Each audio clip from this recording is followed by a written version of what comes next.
Shalom Uvracha, dans notre série concernant la fête de Purim, nous rappelons que chaque fête dans le calendrier hébraïque arrive avec une force contradictoire. Je veux dire par là que pour que la fête révèle son entité la plus profonde, eh bien, l'Éternel a fait en sorte qu'elle soit accompagnée, cette fête, avec une écorce que les kabbalistes appellent une klippa. Sous-entendu, il y a une force qui vient camoufler, cacher l'essence même, la profondeur même de la fête. Eh bien, la klippa, l'écorce qui cache l'intensité profonde, le secret qui se cache à l'intérieur de la fête de Purim, eh bien, cette klippa s'appelle la klippa de Amalek. Je veux dire par là que si nous voulons entrer dans la fête de Purim convenablement et tirer la puissance qui est cachée à l'intérieur de cette fête pour nous donner des armes tout le long de l'année, eh bien, il faut d'abord passer par un combat et par une victoire sur le degré donc de Amalek, de cette klippa, de cette écorce de Amalek. La guerre contre Amalek, nous allons y revenir, Be'ezrat Hashem, mais ici nous traitons de l'essence même des choses. Au moment où je combats Amalek et que je sors victorieux de ce combat, eh bien ma fête de Purim est transcendée. C'est-à-dire que j'arrive à un niveau de délectation le jour de Purim comme je ne l'ai jamais atteint, comme je ne l'ai jamais appréhendé.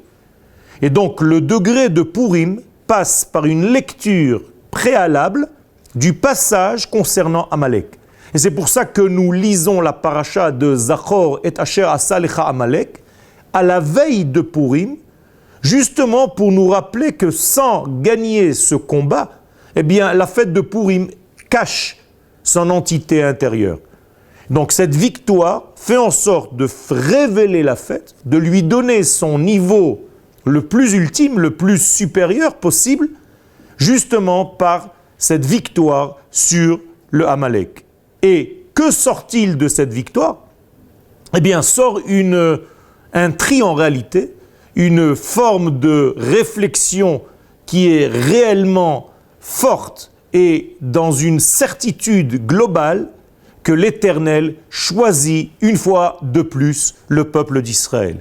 Et que notre vie en tant que peuple d'Israël vient de cette puissance divine qui nous a choisis et qui nous fait vivre. C'est-à-dire que le combat avec Amalek n'est pas un combat entre deux peuples, c'est un combat intérieur qui nous ramène en fait à la prise de conscience de qui nous sommes et de qui nous a créés et de qui nous fait vivre et de qui nous a choisis pour acheminer l'histoire humaine vers son sommet. Ça veut dire que cette lumière qui se révèle la fête de Purim est une lumière d'un monde supérieur, très secret, énorme. Et si nous savons se délecter de cette lumière, si nous savons la déceler, eh bien on peut utiliser cette lumière pendant Purim et cette lumière restera avec nous tout au long de l'année. Une lumière qui vient d'un degré que les kabbalistes nomment comme étant le fondement même du papa supérieur. Sans rentrer maintenant dans les détails, ce sont des notions kabbalistiques. On appelle cela en hébreu Yesod de Abba, la force du Yesod, du fondement de papa. Et ça, c'est le secret de Purim, l'un des secrets de Purim. Toda Rabba.